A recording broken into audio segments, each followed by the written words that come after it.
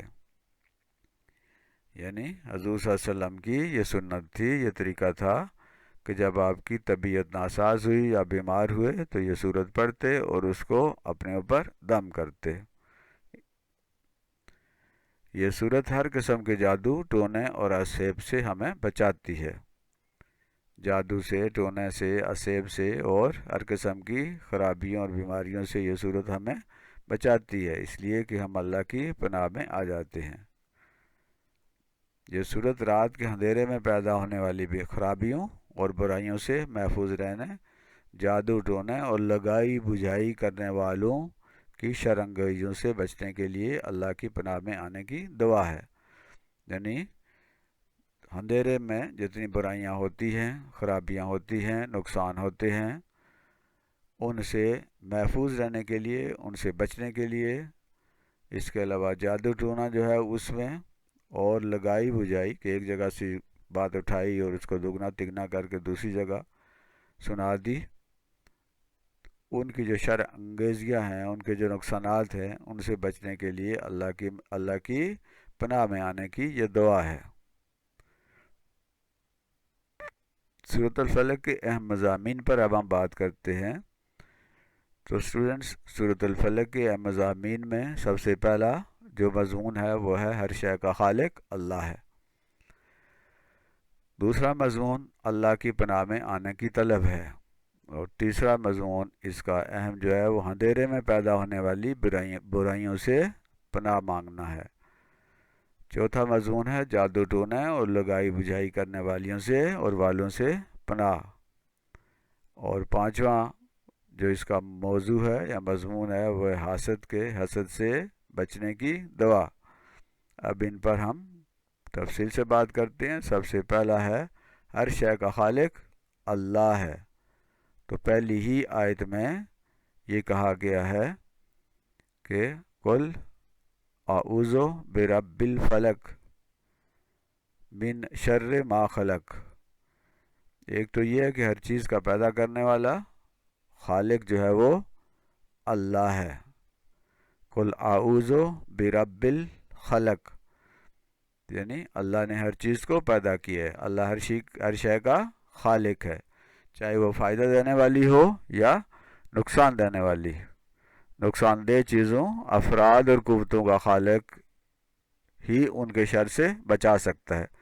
جس نے کسی چیز کو پیدا کیا ہے وہی اس سے محفوظ بھی رکھ سکتا ہے۔ تو اللہ نے جہاں نیکی پیدا کی ہے، اچھائی پیدا کی ہے، خیر پیدا کیا ہے، وہاں پر شر بھی اللہ ہی نے پیدا کیا ہے، اور اس لیے وہی اس شر سے بچا سکتا ہے۔ اسلام میں خیر اور شر کا پیدا کرنے والا خالق ایک ہی ہے۔ دیگر مذاہب میں خیر کا خدا، خیر کا بنانے والا اور شر کا بنانے والا کوئی اور ہے۔ بعض مذاہب میں نیکی کا خدا کوئی اور ہے اور بدی کا خدا کوئی اور۔ اسی طرح مختلف مذاہب میں جو دیویاں ہیں وہ بنائی گئی ہیں، کوئی خوشی کا ہے، کوئی طوفان کا ہے، کوئی آندھی کا ہے، کوئی بارش کا ہے۔ تو ہر چیز کا خدا الگ سے بنایا ہوا ہے۔ تو اس صورت میں اس بات کی نفی کی گئی کہ نہیں، وہ چاہے اچھائی ہو چاہے برائی ہو، چاہے وہ خیر ہو یا شر ہو، سب اللہ نے ہی پیدا کیا ہے۔ اس صورت میں اس بات کی نفی کی گئی ہے کہ برائی کا خدا کوئی اور ہے اور نیکی کا خدا کوئی اور ہے، اچھائی کا خدا کوئی اور ہے اور بدی کا خدا کوئی اور ہے۔ چونکہ شر اور برائی بھی اسی خالق نے بنائی ہے، اس لیے شر و برائی سے اسی خالق سے پناہ مانگی گئی ہے جس نے انہیں پیدا کیا۔ وہی ان کو بہتر طور پر جانتا ہے اور ہمیں ان برائیوں سے، ان خرابیوں سے، ان نقصان دینے والی چیزوں سے وہی بچا سکتا ہے۔ تو ہر شے کا خالق اللہ ہے۔ دوسرا جو موضوع تھا وہ اللہ کی پناہ میں آنے کی طلب ہے، اللہ کی پناہ میں آنے کی دعا ہے۔ ہر قسم کی مصیبتوں، تکلیفوں اور شرور سے بچانے والا صرف اللہ ہے، اس لیے اسی کی پناہ میں آنے کی التجا کی گئی ہے، کیونکہ وہی ہے جو شیطان کے شر سے، جادو ٹونے سے، حسد کے حسد سے بچا سکتا ہے۔ تو اللہ ہی خالق ہے، اللہ ہی مالک ہے، اللہ ہی رازق ہے، اللہ ہی مصیبتیں اور تکلیفیں اور شرور کو پیدا کرتا ہے، اور وہی اس سے ہمیں بچا سکتا ہے۔ شیطان کے شر سے، جادو ٹونے سے، حاسد کے حسد سے بچانے والی صرف اللہ کی ہی ذات ہے، اس لیے اسی کی پناہ میں آنے کی درخواست ہے، اسی کی پناہ میں آنے کی دعا ہے۔ تیسرا اہم مضمون اس صورت کا ہے اندھیرے میں پیدا ہونے والی برائیوں سے پناہ۔ اندھیرا جو ہے وہ ہے جہاں کچھ نظر نہیں آتا۔ اندھیرا چاہے رات کا ہو یا جہالت کا، اپنے ساتھ خطرے لاتا ہے۔ جہالت سے مراد ہے ایک آدمی کم علم ہے یا بالکل علم نہیں رکھتا، وہ بھی اندھیرے میں ہے، وہ بہت ساری چیزوں کو صحیح سمجھتا ہے حالانکہ وہ چیزیں صحیح نہیں ہوتی۔ تو اندھیرا چاہے رات کا ہو چاہے جہالت کا، خطرناک ہوتا ہے۔ سورج کے ڈھلتے ہی انسان، جن اور شیطان کے چیلے اپنی شرارتوں میں تیز ہو جاتے ہیں۔ جہالت کا اندھیرا تو انسان کو بالکل اندھا کر دیتا ہے، یعنی اسے کچھ معلوم نہیں ہوتا کہ کیا صحیح ہے اور کیا غلط ہے، اسے سچائی اور جھوٹ میں کوئی فرق ہی نہیں دکھائی دیتا۔ یہ اللہ ہی ہے جو ہمیں رات کے اندھیرے اور جہالت کے اندھیرے سے بچاتا ہے۔ رات کا اندھیرا ہو یا جہالت کا اندھیرا ہو، اس سے بچانے والا صرف اللہ ہے، اللہ کی ذات ہے، اس لیے ہم اس کی پناہ میں آنے کی التجا کرتے ہیں۔ وہی ہمیں اندھیرے کے شر سے، اندھیرے میں پیدا ہونے والے خطرات سے اور اندھیرے میں ہونے والے شیطانی حملوں سے بچا سکتا ہے، اس لیے اس کی پناہ میں آنے کی التجا کی گئی ہے۔ چوتھا موضوع اس کا ہے جادو ٹونے اور لگائی بجھائی والیوں یا والوں سے پناہ۔ جادو ٹونا برحق ہے، لگائی بجھائی بھی کرتے ہیں لوگ، ایک جگہ سے بات اٹھاتے ہیں، اس کو دگنا تگنا کر کے دوسروں تک پہنچا دیتے ہیں، افواہیں پھیلاتے ہیں، اور خاص طور پہ آج کل کے دور میں جو سوشل میڈیا کا دور ہے، اس میں جھوٹ کو بہت زیادہ پھیلایا جاتا ہے۔ واٹس ایپ ہے، فیس بک ہے، یوٹیوب ہے، جہاں اس میں بہت ساری اچھی چیزیں ہیں، وہاں بے شمار ایسی چیزیں ہیں جو فساد پھیلاتی ہیں، جو کہ بہت نقصان دیتی ہیں۔ تو جادو ٹونا ہو یا الٹے سیدھے دم پڑے جائیں یا پھوکے مارے جاتی ہیں، غیبت جو ہے وہ بھی کیا ہے، ایسی چیز ہے جو پیٹھ پیچھے کی جاتی ہے، چغل خوری ہے، بہتان ہے، برے نام رکھنا ہے، دوسروں کا مذاق اڑانا ہے، یہ سب خرابیاں ہیں جو افراد اور معاشرے کو تباہ کر دیتی ہے۔ ان سے بچنے کے لیے اللہ کی پناہ کی ضرورت ہوتی ہے، اس لیے اس سے پناہ مانگی جاتی ہے اور اس سے ہی درخواست کی جاتی ہے کہ وہ ہمیں اپنی پناہ میں لے لے۔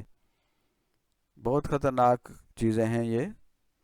جادو تعویذ گنوں کے ذریعے کیا جاتا ہے، پھوکے مار کے کیا جاتا ہے، دم پڑے جاتے ہیں الٹے سیدھے۔ اس کے علاوہ یہ جو سوشل میڈیا ہے، اس کے ذریعے لوگوں کو پاگل کیا جاتا ہے اور غلط جو ہے راستوں پر ڈال دیا جاتا ہے۔ تو یہ جتنے بھی ہیں اس سے یعنی نفاسات میں یہ سب چیزیں شامل ہیں۔ ان سے ہم تب ہی بچ سکتے ہیں جب اللہ ہماری مدد کرے، جب اللہ ہمیں بچانا چاہے۔ اس لیے ہم اسی سے درخواست کرتے ہیں، ہم اسی سے اپیل کرتے ہیں کہ اللہ تعالی ہمیں ان سے محفوظ رکھے۔ پانچواں جو موضوع ہے اس میں حاسد کے حسد سے بچنے کی دعا ہے۔ حسد اس سوچ یا عمل کو کہتے ہیں جس کے تحت ایک فرد کسی دوسرے کے فائدے کو دیکھ کر جل اٹھتا ہے۔ کوئی شخص ہے، وہ دوسرے کا فائدہ دیکھتا ہے تو اسے بڑی جلن ہوتی ہے، وہ بڑی تکلیف میں ہوتا ہے، وہ یہ چاہتا ہے کہ مجھے فائدہ ملے یا نہ ملے، اس دوسرے آدمی کو نہ ملے۔ یعنی ایک آدمی کو کوئی اچھی چیز ملی ہے تو یہ جو حسد کرنے والا یہ نہیں سوچتا کہ مجھے بھی اچھی چیز ملے، وہ یہ کہتا ہے مجھے ملے یا نہ ملے، اس بندے کو جس کو ملی ہے اسے نہیں ملنی چاہیے. تو یہ جو بات ہوتی ہے اسے حسد کہتے ہیں. حسد ایک بہت ہی بری بیماری ہے. حاسد ہر حال میں دوسرے کو نقصان پہنچاتا ہے، ہر حال میں دوسرے کا نقصان چاہتا ہے اور اسے نقصان پہنچانے کی کوشش بھی کرتا ہے. اس سے معاشرے میں خرابیاں پیدا ہوتی ہیں، آپس کی رنجشیں بڑھتی ہیں اور انفرادی اور اجتماعی فساد پھیلتا ہے. اس کا نقصان خود حسد کرنے والوں کو بھی ہوتا ہے. اس لیے اس سے بچنے کے لیے اللہ کی پناہ میں آنا ضروری ہے. تو اللہ کی پناہ میں آئیں گے تو ہم حاسد کے حسد سے بچ سکیں گے، ورنہ حاسد جو ہے وہ بہت نقصان پہنچاتے ہیں دوسروں کو بھی اور خود اپنے آپ کو بھی. سورۃ فلق کے علمی اور عملی نکات، یعنی اس میں ہم نے کیا سیکھا ہے اور کرنے کے کام کیا ہیں. تو اسٹوڈنٹ سورۃ فلق کے اہم علمی اور عملی نکات پر ہم بات کرتے ہیں. یہ سورت ہمیں توحید کا درس دیتی ہے، اگرچہ کہ براہ راست اس میں وہ نظر نہیں آتا، لیکن اگر ہم غور کریں تو ہمیں توحید کا درس ملتا ہے کہ اللہ ایک ہے، اللہ واحد ہے، اللہ ہی خالق ہے، اللہ ہی مالک ہے. یہ باور کرواتی ہے سورت ہمیں کہ اللہ تعالیٰ ہی خیر و شر کا خالق ہے. جس نے خیر کو پیدا کیا اس نے شر کو بھی پیدا کیا. شر سے بچنے کے لیے اللہ تعالیٰ نے انسان کو عقل و سمجھ عطا کی ہے.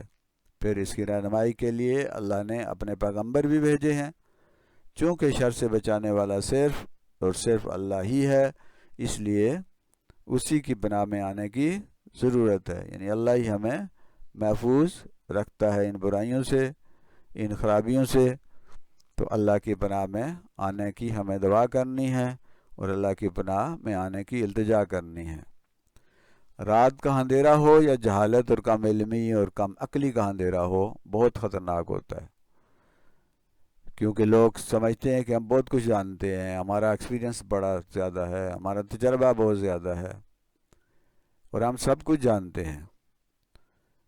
تو یہ جو اندھیرا ہے یہ جہالت کا اندھیرا ہے. تو چاہے جہالت کا اندھیرا ہو یا رات کا اندھیرا ہو، اس میں شیطان اور اس کے چیلے اپنی پوری قوت کے ساتھ انسان کو نقصان پہنچانے کے لیے کوشاں ہوتے ہیں. دشمن بھی رات کو حملے کے لیے منتخب کرتے ہیں، رات کو وہ حملے کرتے ہیں اکثر. چور اور ڈاکو جو ہیں وہ بھی اندھیرے کا فائدہ اٹھاتے ہیں. اندھیرا جب پھیل جاتا ہے تو اس کے خطرات سے اللہ ہی بچا سکتا ہے، اس لیے اسی سے پناہ مانگی گئی ہے. تو ہمیں اللہ سے پناہ مانگنی چاہیے کہ وہ ہمیں اندھیرے سے اور اس کے اندر پیدا ہونے والی خرابیوں سے بچائے. لگائی بجائی کرنے والیاں یا والے، جادو ٹونا کرنے والے اور کرنے والیاں افراد و معاشرے کے لیے سخت خطرناک ہیں. یہ بہت خطرناک لوگ ہیں. لگائی بجائی کرتے ہیں، ایک سے دوسرے تک بات پہنچانا، مرچ مسالہ لگا کر جادو ٹونے کرنا. تو ان سے بچنے کے لیے اللہ تعالیٰ کی ہدایت پر عمل کرنے کے ساتھ ساتھ اس کی پناہ میں آنا ضروری ہے. اس لیے ہمیں ہر حال میں اللہ تعالیٰ سے درخواست کرتے رہنا چاہیے کہ وہ ہمیں ان سے محفوظ رکھے. تو یہ ہم سیکھتے ہیں اس صورت سے. حسد ایک انتہائی خطرناک بیماری ہے. یہ نہ صرف جس سے حسد کیا جاتا ہے کو نقصان پہنچاتی ہے، بلکہ خود حاسد کو بھی نقصان پہنچاتی ہے. اس لیے اس سے خود کو بچانا لازمی ہے اور اس کے لیے اللہ کے پناہ میں آنا ضروری ہے، کیونکہ وہی اس لعنت سے ہمیں بچا سکتا ہے. خود بھی حسد نہیں کرنا چاہیے اور دوسروں کو بھی اس سے بچانے کی کوشش کرنی چاہیے. تو اسٹوڈنٹ یہ تھا آج کا سبق جس میں ہم نے سورۃ الفلق کا تعارف، اس کے اہم مضامین، اس کے علمی اور عملی نکات اور اس کے خلاصے پر بات کی ہے. یہ ایک انتہائی اہم سورت ہے جو قرآن پاک میں 113ویں نمبر پہ ہے اور اس میں ہم نے یہ اقرار کیا ہے کہ اللہ ہی خالق ہے، خیر کا بھی اور شر کا بھی، لہذا اسی سے مانگنا ہے، اسی کے پناہ میں آنا ہے. وہ پالنے والا ہے، وہ پالنہار ہے اور ہمیں ہر قسم کے وسائل اور روزی مہیا کرتا ہے، اس لیے اس کی پناہ میں آنا ضروری ہے. وہ صبح کا بھی رب ہے اور ہر اس چیز کا بھی رب ہے جو تخلیق کی ہے اس نے، تو ہمیں حسد خود بھی نہیں کرنا چاہیے اور دوسروں سے بھی حسد کی توقع نہیں ہونی چاہیے. حسد خود بھی نہ کریں اور دوسروں کے حسد سے بھی بچنے کی حتی الامکان کوشش کریں. تو یہ تھا آج کا سبق. اللہ ہمیں محفوظ رکھے ان شرارتوں سے، ان شرانگیزیوں سے، ان غلط فہمیوں سے، اور اللہ تعالی ہماری مدد کرے. یہ تھا آج کا سبق. اللہ تعالی ہمیں عمل کی توفیق عطا فرمائے. آپ کا شکریہ کہ آپ نے توجہ اور دلچسپی سے دیکھا اور سنا.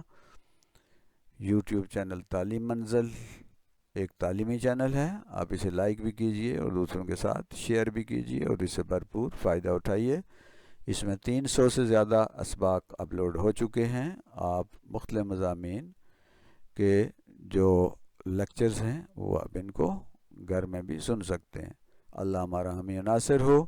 وما علینا الا البلاغ المبین. اگلے سبق تک اللہ حافظ. فی امان اللہ.